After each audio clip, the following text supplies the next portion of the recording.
Year and welcome to the Open Paddock RallyCast. This is episode 45 for Thursday, January 10th, 2018, and in this episode, we chatted with American Rally Association Series Manager Doug Shepard. As many of our listeners know, the ARA has now become the sanctioning body for most rallies in the U.S., as Rally America stepped back from sanctioning and focusing instead on rally media. We chatted with Doug about all the changes for 2019, including the expansion of new events, something called Super Regionals, and what other exciting bits we can look forward to for this new season. This is Open Paddock, the RallyCast.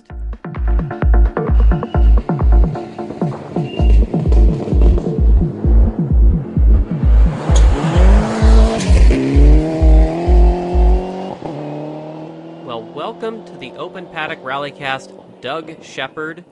First of all, I'd like to say congratulations on the massive expansion for 2019.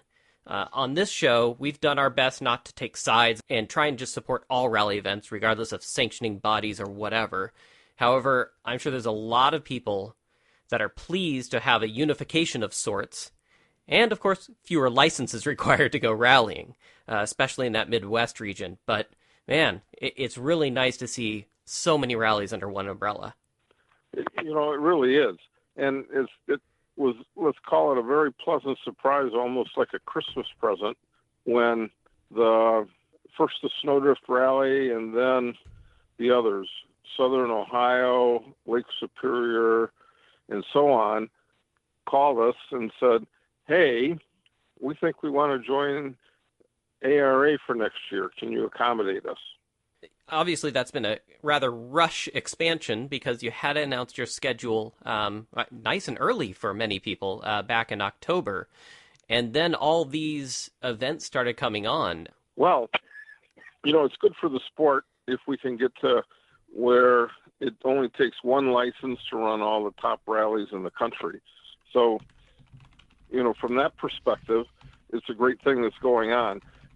I'll have to say, though, that with the late edition of Snowdrift and then the others, you know, we've now gone from 9 events, counting a couple of regionals, to 16, and we lost another 6 weeks in preparation time with Snowdrift coming in January instead of 100 Acre Wood in March, and so it's been a scramble for all of us to try and get things squared away for 2019. Yeah, that was the thing I was going to raise with you, because you know it seemed to me on the outside that the 2019 schedule was ready to go, and then there was all these mass defections. Let's call them mass defections from Rally America. But did it cause you sleepless nights trying to wondering how you were going to fit everything into the year? It must have been a bit of a strain on the plans for 2019.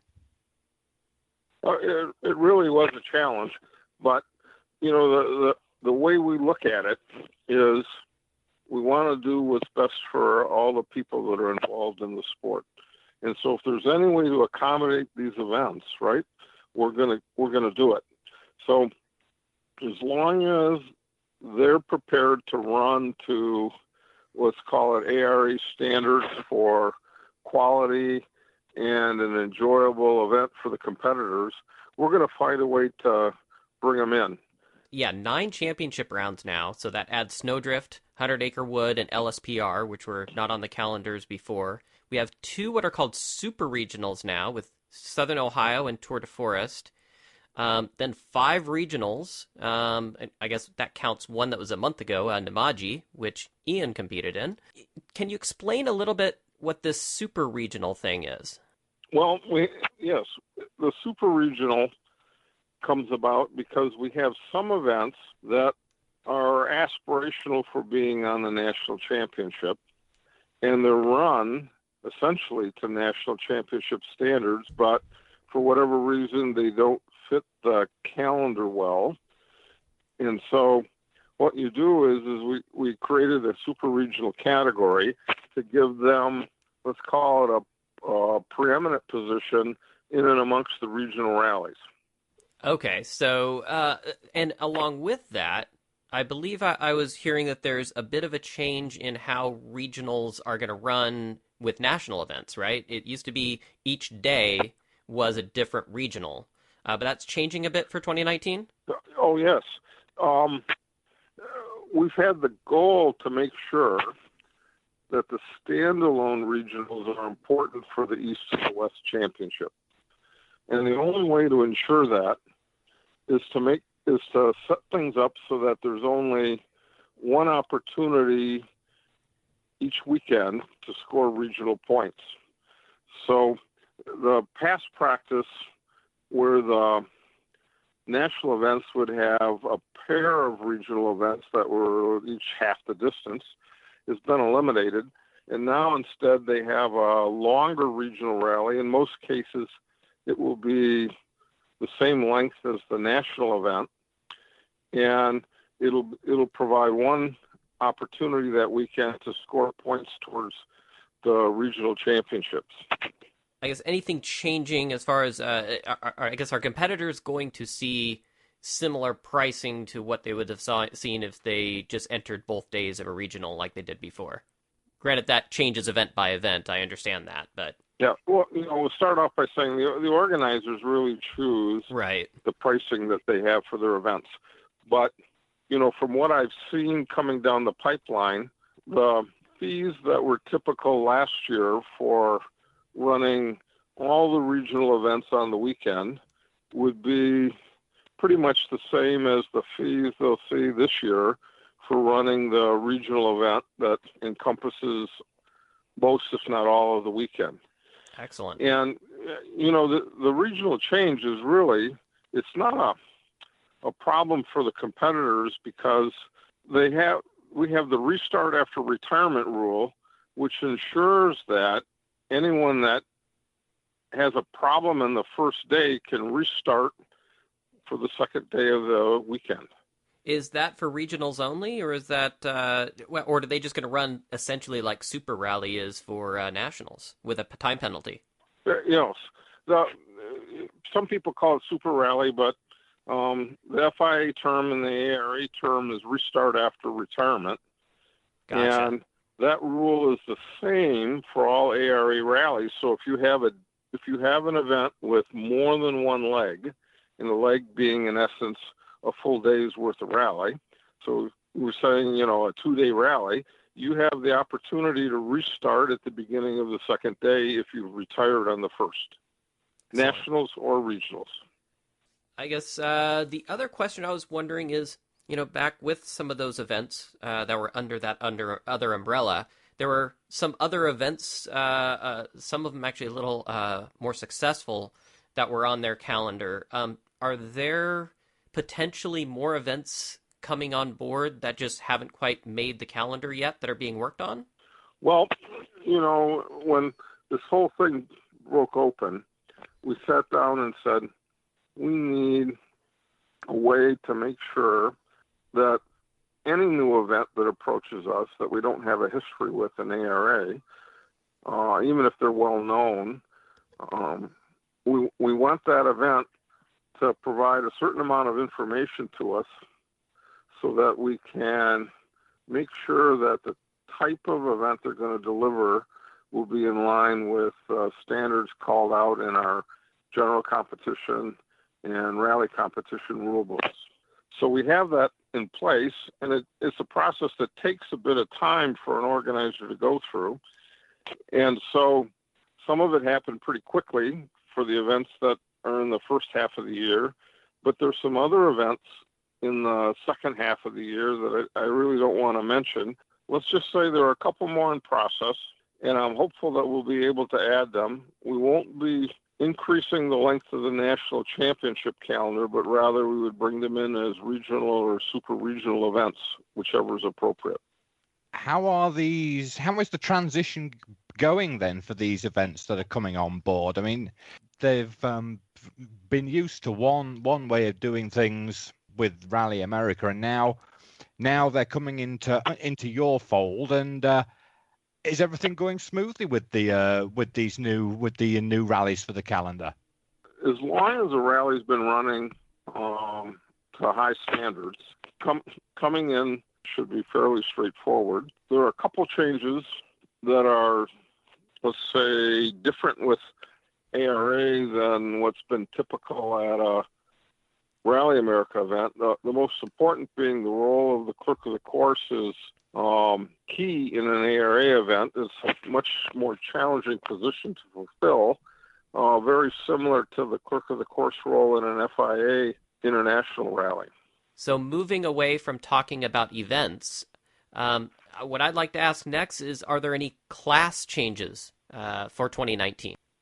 Yes, there are. There's really been one class change, and that is the addition of the cars that are accepted internationally in RC2 into the ARA open class in the condition that they're homologated, right? So this is the RC2 cars include cars like the Focus R5 and the other European manufacturers' R5 cars, some R4 cars, which are similar, and then also what's known as NR4, which would be the older Group N cars, the way they were homologated.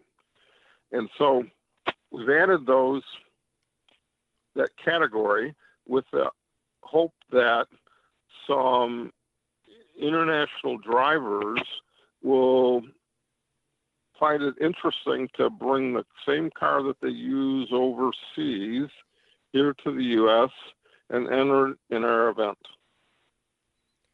And I guess we have kind of the first taste of that, looking at the Snowdrift entry with Barry McKenna appears to be bringing over his R5 instead of using, I believe, the S2000 base turbo that he had before. Yeah, the Barry's entered R5 Fiesta, and I believe that's a 1.6 liter turbo with a 32 millimeter restrictor and something like a 2,680 pound minimum weight. So it's not anywhere near as powerful as our open class allows, but it's a little bit lighter, and it's a well-developed car, and he should be quite competitive with it. One of the other rules that I saw announced, at the end of last year, early this year, was a progressive change that had to do with turbo restrictors over time. Can you explain the impetus for that change? Well, when you look at the speed of the absolute front-running cars in our rallies, and you compare that to the field, one of the things that stands out is the fastest drivers go down the stage roads 30 seconds a mile quicker than the guys at the very back. And that's just a huge speed difference. And then when you look at our rules and our boost limits, you can see where they're a little bit out of line with the rest of the world. In the FIA classes, the maximum boost that they allow would be approximately 22 psi. And last year, in our open class, we had a 32 psi limit, which we allow larger displacement engines. And so the power potential is pretty high, and in many instances, our cars are faster than what's common around the rest of the world. So going through a gradual reduction in the boost limits over 2 years to bring us in line with the boost limits in the rest of the world seemed like an appropriate step. What I've noticed you've said a couple of times since we've been talking is, like, you've mentioned FIA several times, and we're trying to bring American Rally in line with the rest of the world then. Well, I think that to help the stature of the sport grow in the United States, we need more international participation than we have at the moment. And one way to help that along is to make our events closer to what's common in the rest of the world. And as it stands, FIA regulates motorsport around the world, and particularly rallies. So we do need to the extent possible, go in the direction of making the way we put our events on and the types of cars we accept be the same or similar to what's in common use around the rest of the world. One of our former guests, he messaged me wanting to ask you a specific question. He said, younger international drivers often go to the Latvian Rally Championship to start their career. An international driver who wants to get better on asphalt goes to the Italian Rally Championship. If an international driver that wants to get better on snow, they enter the Norwegian Rally Championship. Is there something to offer in the ARA for international drivers? Well, I think that what the ARA Championship offers is a tremendous variety in the types of rallies and the types of stage roads we have across the country. And I think that, the United States it's a 330 million person market.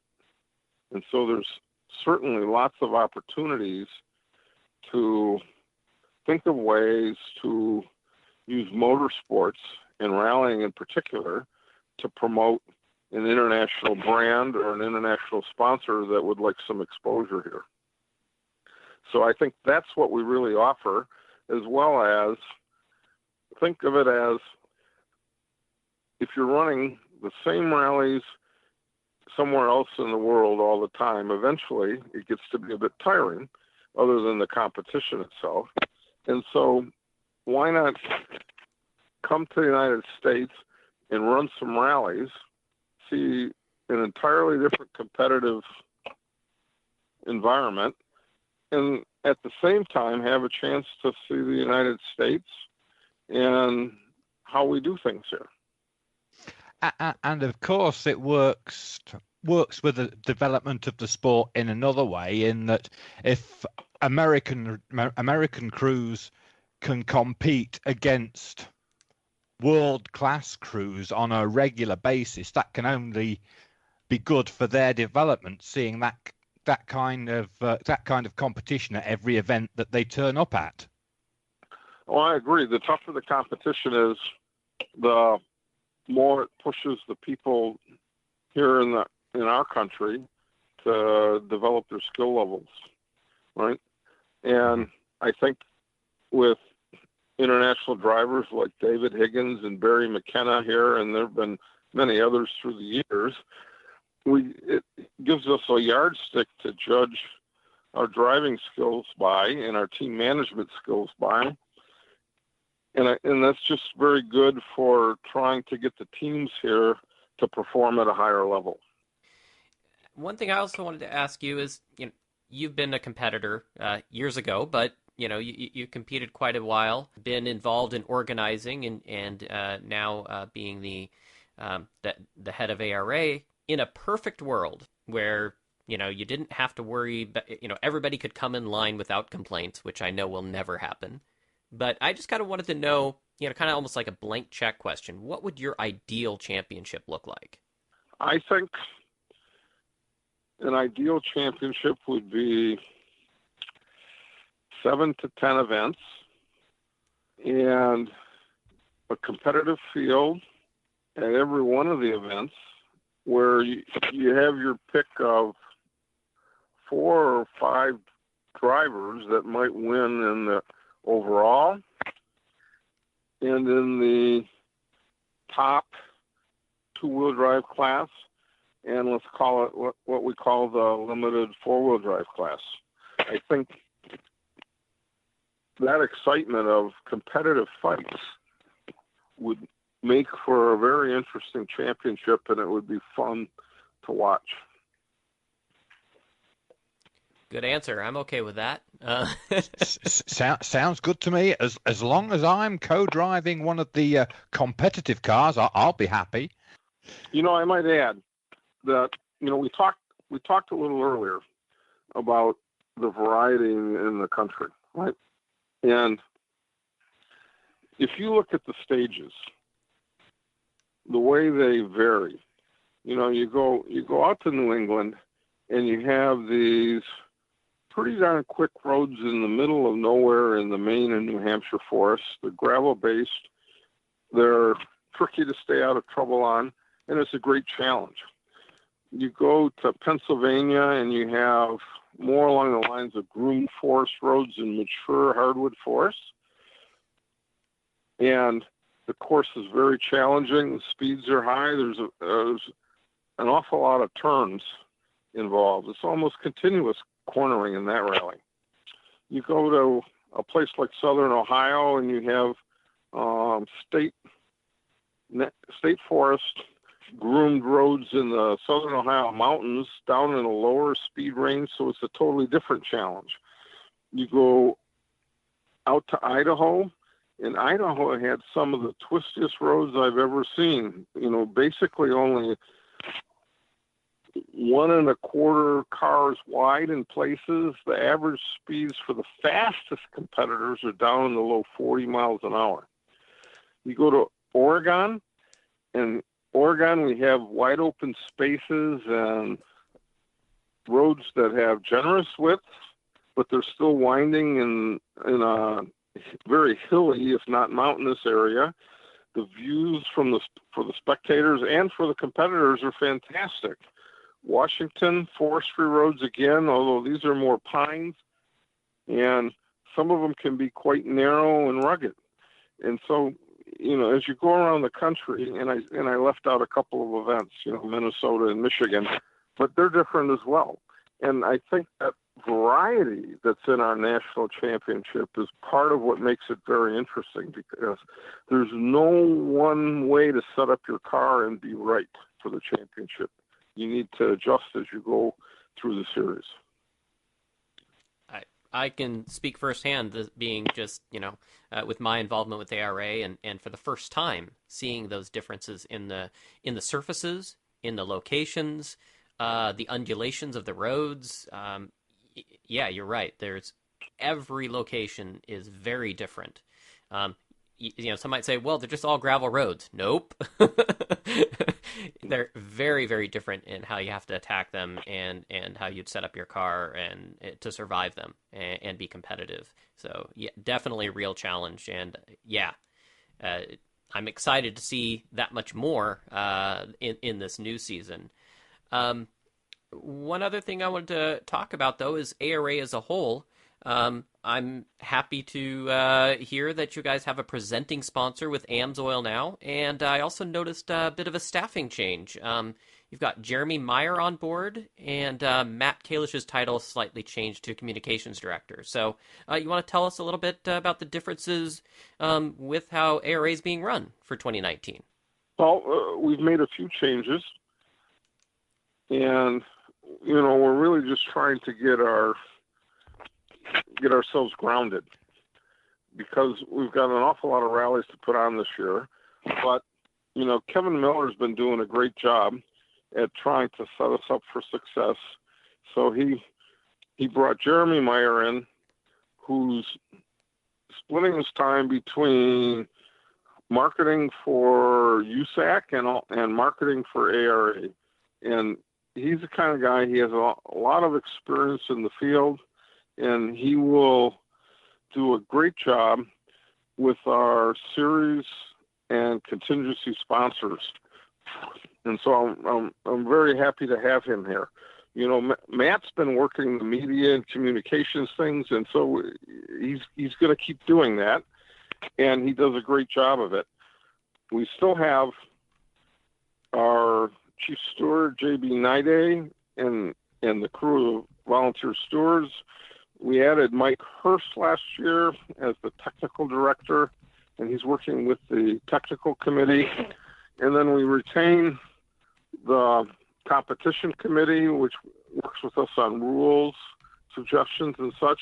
And then the organizer committee is also quite active, and it's quite a bit larger these days because of all the events we've added. It's really a very busy time. And as we're going through that, one of the changes we've made for this year is ARA is going to be doing the event scoring rather than outside hired services. And we have a fellow working on finishing off the software so that we'll be able to run that program in, 2 weeks now at Snowdrift. And so I'm confident it'll be there. From what I've seen, it's going to be a good system and will meet all our needs. One thing that in talking to our last person we had on the podcast was we talked to Texas Dave, and he's been really big on the inclusion of side-by-sides. Is there going to be a continued push to try and find a way to get these vehicles in with the rest of the competitive cars for racing these new rally events? Side-by-sides are an exciting product line, and they seem purpose-built to be ready to rally as long as we get the right safety equipment additions. And when you look at that market, it's just a whole different group of people than what we have currently in rally, and we want to get them involved in the sport of rally. So we've been working with the organizers, and we're very close to being able to announce a side-by-side championship series for 2019 that will incorporate a half dozen or so of our national and regional events, where the courses are set up in a way that side-by-side vehicles can be integrated into the competition with respect to their inability to travel down some state and U.S. highways, as the rally cars often do. And that's the real reason we can't add them to all the events, is because the operational challenges of setting up a course for side-by-sides to have to trailer from stage to stage is quite different than what we're used to. And the extra time involved in trailering just wouldn't work out well to fit in with the events. But if we went out to Idaho last year, the side-by-sides ran integrated in the field, no problems at all, the way the event handled that. Tour de Forest integrated the side-by-sides in the field on Saturday, and then they had to do a little bit of trailering on Sunday, but no real problem. And so the potential's there. We've demonstrated how to do it, and where the organizers can, they will. So we expect to, as I said earlier, we expect to announce a schedule in the next couple of weeks where we have approximately 6 events, counting for an ARA side-by-side championship, and we expect to have a series presenting sponsor for that as well. Wow, yet another presenting sponsor wanting to come on board. Always happy to hear that. Awesome! It's awesome. It's so much being told us tonight. This is great. So, is there anything else? Are there any other exciting things that we should be aware of before the season kicks off at Snowdrift in a couple of weeks? Well, I think what we're starting to see here is that USAC can be very good for the sport of rallying. And they have tremendous experience in putting on motorsports events. And, it's not just sprint cars. It's not just quarter midgets and midgets and karts. There's so much more. They sanction a large number of snowmobile races. They have off-road involvement with off-road series as well, and some closed course off-road racing. And through all of that, they have working relationships with a large number of motorsports-oriented sponsors. And so it becomes very easy for USAC to explain to those sponsors what rallying in the U.S. has to offer and get their involvement in rally motorsport here in the U.S. Is it safe to say that with the last couple of years of USAC, being associated with ARA and running rallies, that it's kind of opened up their eyes to this sport that normally is kind of unheard of in a lot of corners of the motorsports world, and they're helping not only bring sponsors on board, but they're seeing for themselves the potential and the excitement of our sport. That's really true. The rallying is one of the coolest sports around, just because of the fact we're out in a natural environment, not an artificial one, and it's man against the environment in the type of challenge that's out there. And when people see it, they really recognize what it is. They can relate to it.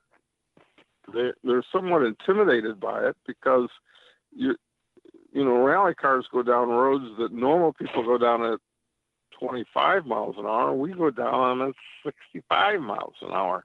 And it's just, it's kind of a shocking and interesting experience to come out and see that. The challenge in rallying, because of the durability aspect, is such that it's really a tough motorsport to be successful at. And motorsport sponsors, I think they see that rallying is a totally different market than what you see at closed course racing or some of the other motorsports that are popular in the U.S. And I think that to the degree they want to broaden their exposure, they can see a role for rallying to help them do that. Well, I'm excited to see where this goes, not just for 2019, but into the future. USAC has obviously stepped it up and really helped us a lot. And I'm really, really intrigued about this new season and beyond. Congratulations again on what you've got coming. I think Ian actually has put in here in the notes, is there such thing as too much? But I think you kind of gave us an idea what an optimal championship would look like. I'm just really excited. It's great to see so much just all under one umbrella. And good luck for 2019. I'll be seeing you at 100 Acre Wood, Doug. Thank you very much, Mike. Well, we'll all be at 100 Acre Wood then. Oh, wait. I guess Ian's going to be there, too. That's right. You're going to be competing there. Awesome. Yes, absolutely. Very excited about that one. Well, it'll be my first time. I'm a 100-acre wood virgin, so there we go. All righty. Well, thanks again, Doug, and we will chat with you in the future. All right. Thanks. Yeah. Thanks Bye-bye. a lot, Doug. And good night. Bye-bye. Well, that was awesome to have Doug Shepard on the show to give us a little bit of background on the 2019 season for the American Rally Association Championship Series, presented by AMSOIL. But the first event of the season actually took place in 2018. And Ian, you got to compete in that one. How was Namaji, man? Namaji was cold. Wait, hold on. Where was it at again? This was in Minnesota, but this right. And what time of year? This is December. Right. But, okay, so it's cold. Yeah, but this is the coldest it's been in the 3 years that we've had the event. I mean, it was bitter out there. So it was nice to have a winter rally that was a winter rally, but you kind of like get a bit soft after a couple of years of not above average temperatures, let's say. So. But yeah, it was a great day. It was great fun. I was running with Scott Parrott in our rally truck, and of course a rear wheel drive truck is not the best kind of vehicle to have on these ice covered roads of Minnesota. That was we had a couple of excursions into the undergrowth. But we had an awesome time. That really, I mean, it's a well put on event. You know, everybody because it comes in December at the end of the year. You know, there's almost like like an end of year party atmosphere to it. You know, it's like because everybody knows everybody, and there's a really relaxed sort of atmosphere there.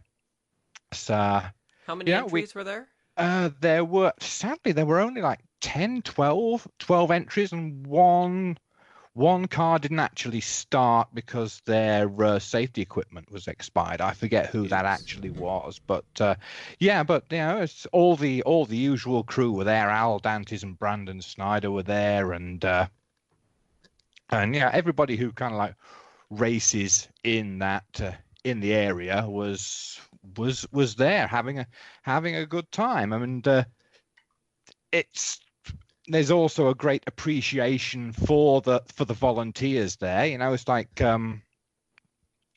Mariana Usher now. Mariana Langosh was until she got married just start of December. She and Nathan Usher, her husband now, they usually turn up and compete. But I guess because they got married and probably went on honeymoon, they weren't able to come. So Mariana, she baked cookies for the volunteers, and That's these are awesome. incredible cookies with the Namaji Winter Rally logo on them in frosting, Well, and that's pretty darn clever. all the volunteers got one. So I mean, that's just one of the that's just one illustration of how everybody looks after the volunteers there. The volunteers feel really appreciated, and we've got to put out huge vote of thanks to Susie Little, who is the chairperson of the event, and all her volunteers who were there. I mean, there's a list of volunteers as long as your arm, and I can't remember them all, but yeah, it was a great event. And something that I really should mention is like when I got to the rally headquarters, and I got into the hall to register, and the novice briefing was going on, and the novice briefing was full. There was 12 or 13 people there for the novice briefing. Wow. That means there's new people competing in the sport.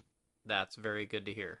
And they come to Nemaji and they see everybody having a good time, you're going to come back, aren't you?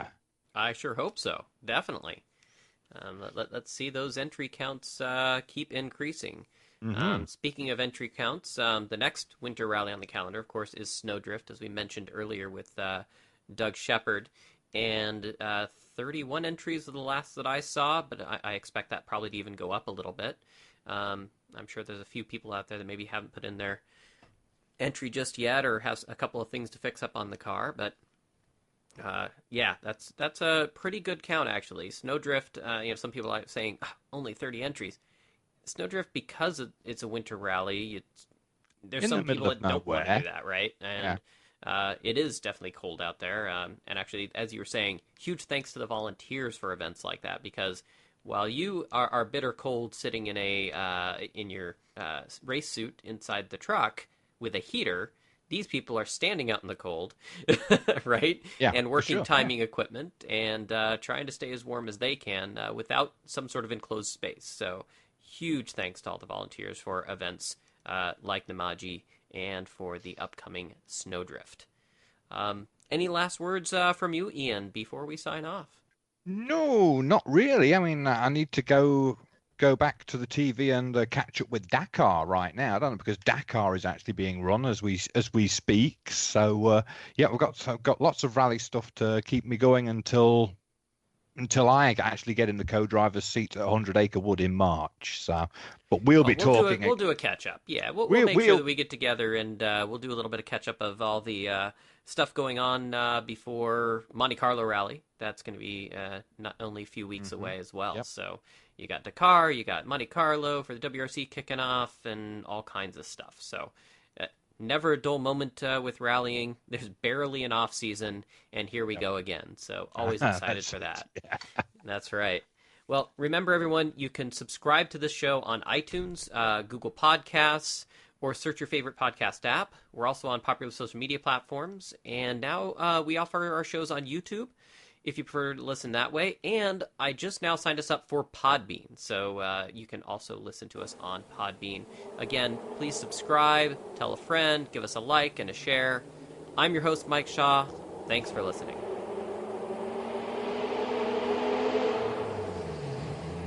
Yeah.